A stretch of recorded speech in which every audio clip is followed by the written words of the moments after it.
För några år sedan, nog snäckon, tar vart vi en filmen, en dansk filmen. Ja. Kan du fortelle sin om vad det hände då? Ja, det var jo det at jeg og Bjørstjø Eisen, vi var statister. Jeg var jo nekve statister, ja. Og alle disse mennene hadde jo skjegg og hår, så det stod etter. Og nå er det at filmen lever, det skal være premiere oppe i Norrlandhus, som alle statisterne var bådne vid.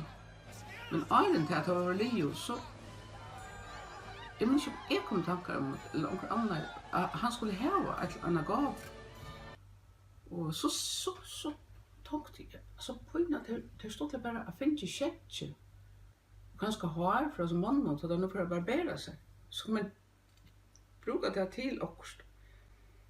Nå, men det enda vi att jag gjorde samma en apult ur gamla first construction.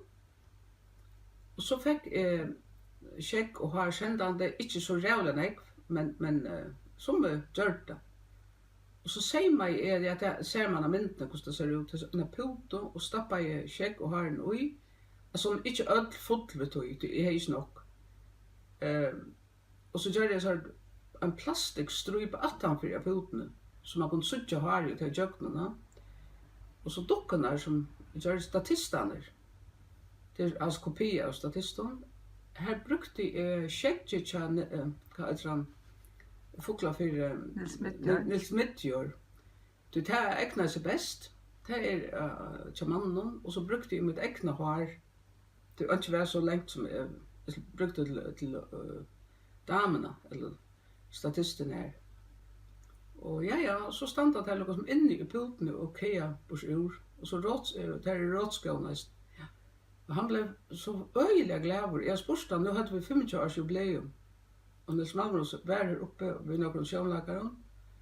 Och så spurte jag han om han säger ju talene som han helt att dockan stod en i soffan i tjån. Så det var ordentligt stottligt. Så han var groliga glad för henne. Det var nog stottligt påfund. Ja, och var ordentligt. Onkel hade ganska sin vämmel till att checka. Ja, det kan vara. Men nu är han lagt så jag tycker han tänkte så tungt. Ordentligt stottligt.